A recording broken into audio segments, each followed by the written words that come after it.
I Pokemon vended for the first time last year, and it was kind of a disaster. And let me tell you why.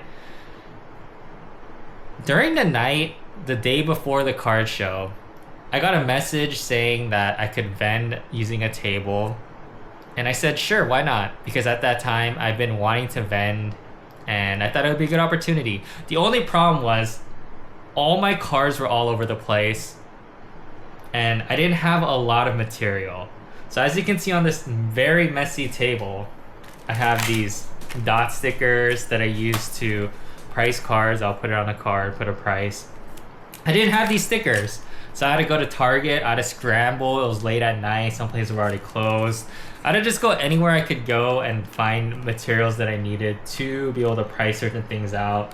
And it was kind of a mess, but at the same time, I'm very happy that I did it because I brought about, I don't really know exactly, but I brought about probably $4,000 to $5,000 worth of cards. Not all of it was priced because I stayed up until 4 a.m. the night before pricing as many cards as I could, but there were a lot of cards that I couldn't price just from a times perspective. So I got a whole bunch of cards. I had a display case already, so that was good. I put my more expensive cards in a display case. I put lower end cards to medium cards inside of 3 binders that I brought, and then I just kind of put it on my table and saw where it went. But there are a few issues with it. One, I didn't price everything out, so it was mainly just me at the table, so people would get 10 cards and pretend these aren't priced and this is 10 cards. They'd be like, oh, I'm interested in these 10 cards. How much are these cards? And they would hand it to me, and I would have to spend time pricing them, opening my phone, going to TCG Player, getting the prices of them. But at the same time, there were 1, 2, 3 other people trying to ask me for something. Some people were trying to buy stuff, and some people wanted to pay with Venmo, which is totally fine, but I would have to pull out my phone or tell them my Venmo ID, and they would have to scan my QR code, send me the code, just because I didn't have anything on my table where they can scan a QR code. I just basically had the bare minimum. I brought my cards, I displayed them, and then I kind of went with the flow. And even with that, it was so much fun. I got to meet a lot of people. I probably talked to close to 100 people about their Pokemon journey, cards that they like, their favorite Pokemon, just anything related to Pokemon. And meeting people in this hobby, I know there's a lot of stuff on the news where people talk about all the negative stuff, all the fights that break out, but meeting genuine people in this hobby is probably what makes this hobby really fun and one of my favorite parts about it. So this time around, I'm going to be vending at SD Card Show tomorrow, Saturday, and Sunday. And it is at Doubletree by Hilton Hotel, San Diego, Mission Valley. And I told myself I was going to be a little bit more prepared. So this time around, I bought extra Sharpies. I ordered some more stickers that I have outside. And I was like, I'm going to price everything out. But I still don't know if I'm going to be able to because I'm a lot of hours in and I still have not priced even half of my cards out. But I'll do the best I can. And learning experience. One thing about vending is if you do want to vend, just do it. Sign up for a show, try to get a table. And if you have a collection worth, I would say, $2,000 plus, I mean, that's enough to get started. But you will make mistakes. I mean, this is going to be my second card show. I'm already learning stuff. One, I should have probably priced my cards earlier. I wanted to get as close to the date as possible so that my cards, price-wise, are updated just because there's a lot of fluctuation on Pokemon cards. But when you have a lot of cards, it's not really realistic to price them all out in 2 days, especially if you have a lot of other stuff going on, like if you work full-time, if you have other obligations. So this is my setup. You might be wondering, why does he have 2 keyboards and 2 mouses and 3 monitors? And I have it for other reasons, but I turned off this monitor just because it's not being used, and I have these 2 up. And I just wanted to show you kind of how my setup is and my overall thoughts about vending for my second time. And this is really my first show where I had time to prepare, but still I feel like I will not be fully prepared. I just wanted to kind of show it. Like, I know it's super messy, and I am gonna clean it up, don't worry, but I wanted to film this while it's still messy because as you can see, or you can't really see, I've priced all these cards out. I've priced all these cards out. All these cards down here are priced. But then I have all these cards everywhere. I have cards to the left of me on the floor, cards on the right of me on the floor. I have a whole bunch of top loaders that I've gone through, a lot of card sleeves that I've gone through. I mean, it looks like a mess, but there is some order to it. Like these piles right here, it's a $1, $2, $3, $4, $5, $6. These slabs, they're ordered in price because when I put it in my binder, I want to kind of organize it in price so that people can look at a price range and see what they want. And then as I'm doing it, I just kind of wanted to walk through my journey as a vendor because I'm not an expert. There's some people in this hobby that have vended for years, vended hundreds of shows. This will be my second show, so I just kind of don't want to talk about the journey for me and just tips I have as somebody that is just starting this journey. And to just encourage people, like, if someone wants to vend, don't be scared. The hardest thing is to do it for the first time. Because once you do something for the first time, you'll be more motivated. Basically, starting is the hardest thing. Because once you get started, you will make mistakes. You'll do it better the second time than the first time. You'll do it better the third time than the second time. You'll get better as time goes on. But taking the first step forward is always the hardest. So if you wanted to vend, just do it. There's no you don't need to be like some crazy big influencer. You don't need to have everything together. You don't need to have a $100,000 collection. You don't need to have all that. Like, if you enjoy the Pokemon hobby, and I will say the one thing that you should probably do is you should enjoy the Pokemon hobby. I feel like there are a big population of people who start vending purely for the money. It's a lot of work for just the money. Like, I'm somebody who works a full-time job. I do this as a side thing. I'm not planning on quitting my job. But yeah, I mean, I do this because I enjoy it. Can it be a full-time thing? Of course. There's a lot of people that do Pokemon full-time. But in the beginning, I would recommend that you don't. If you have a full-time stable job, stay with it and then dedicate whatever time you can to Pokemon.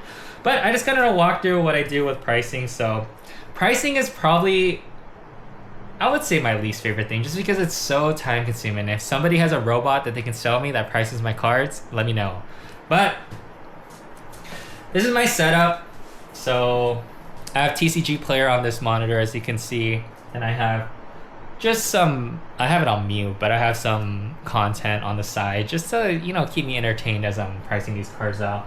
It's a live talk that Nostalgianomics and Catch 'em All Collectibles are having, and I just like listening to Pokemon content as I'm doing Pokemon stuff, keeping up with the market, seeing what bigger creators have to say. So I appreciate you, Nostalgianomics, Catch 'em All Collectibles, a lot of other people. I was watching Pokeani's live stream before I turned on this one as well. So I enjoy everyone, like from big to small creators. I'll just browse YouTube sometimes and see what's out there. But if you're curious, this is how I price out cards. So this Flareon EX card is prismatic stamped. I'll go to TCG Player. I'll type in Flareon EX prismatic stamp or whatever, and I don't know how easy it's gonna be to see on the screen, but here's the card. Hopefully you can kind of see it. It's from my preview, it looks like you can't, but I'll see that the near mint price says it's $5.60. I'll go to the listings. The cheapest one is $6. View more details. There's some sold anywhere from $4.29 to $6.89. So I'll just list this at. So I would list this between $5 to $6, and I'll just put $6. I put a sticker on it. I put $6, and then I put it in the $6 pile, so I know. So I have it in order, and I can put it in a binder later. So that's kind of how I price out cards, and what I'm planning on doing is I want to price all these cards out, put any cards above a certain value. I'm probably going to do any cards above $30 to the side because I'll be putting those in a display case. And then everything else I'll be putting in a binder. And one of the things that I've realized is figure out how you want to go about putting your cards. Because I initially bought a binder and these loose sleeves didn't fit well in the binder. So I had to buy top loader binders where a top loader can fit in, and let me show you how it looks. So this is the binder. As you can see, a top loader fits in. So this works well. I can put some of like my cheaper cards in a top loader here, and I will be putting some, I don't know if this is the best way, but like I said, this is where you'll kind of adjust as you go on. I'll have another binder of like cheaper cards, $1 to $6, and I'll just put them in here. It's not fully secure because it can technically bend, but it was fine last show and nobody seemed to have an issue with it. I don't really want to top load all my cards $1 to $6. I mean, maybe $5 I can, but on my $1 cards I don't really want to top load. But I mean, everyone has a different system, so whatever works for you. But one of the things that I had to do is I had to find a binder that would fit my top loaded cards. And then also cards that are, I don't like using tight sleeves because I've heard that it slowly starts to like bend the card because they're so tight.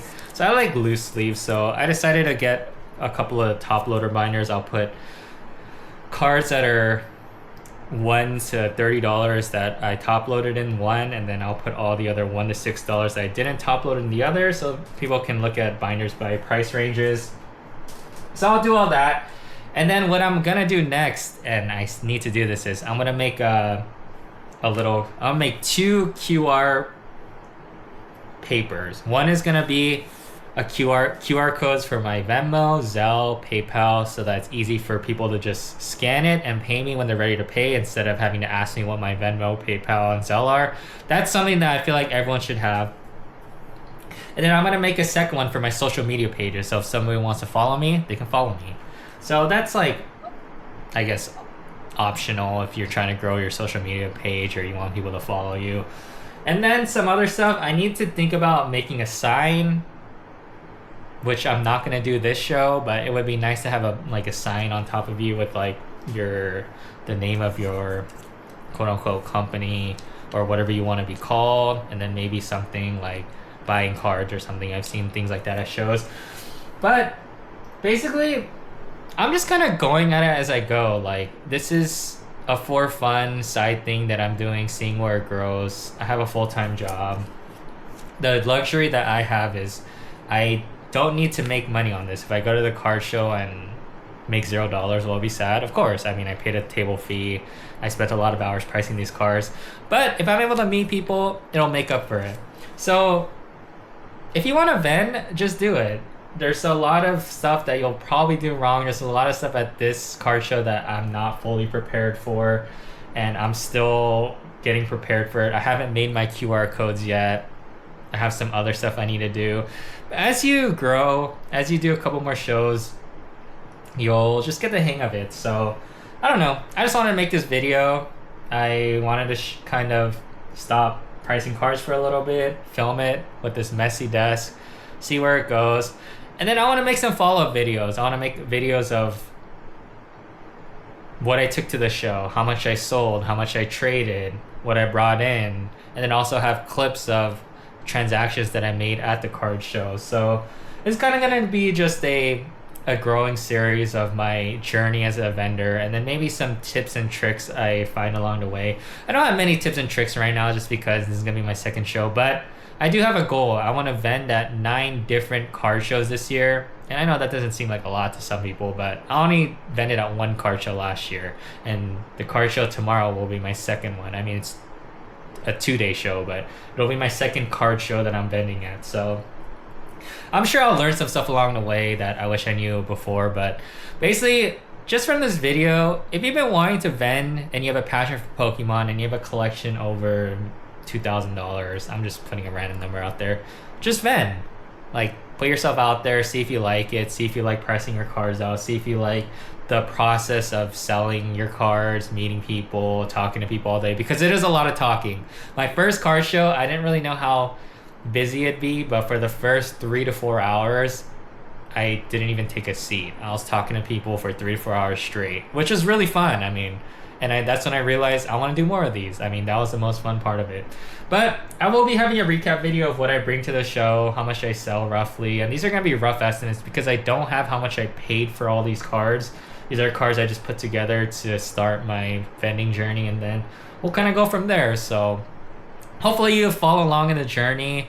I don't really know where this is going to go, but yeah, thank you so much for watching. If you watched up to this point, I'm assuming you liked the video, and if you didn't like the video, I think there's a lot better things to do than watch a video for 15 minutes that you didn't like. But I really appreciate you for watching. If you made it this far, drop a like, subscribe, follow me. Your support goes a long way in supporting a small channel like mine, and I hope to see you soon. So I'll see you next time. I'm planning on making a video about a recap of the card show after Saturday and Sunday, some learning experiences, the sales that I have. So I'll see you then.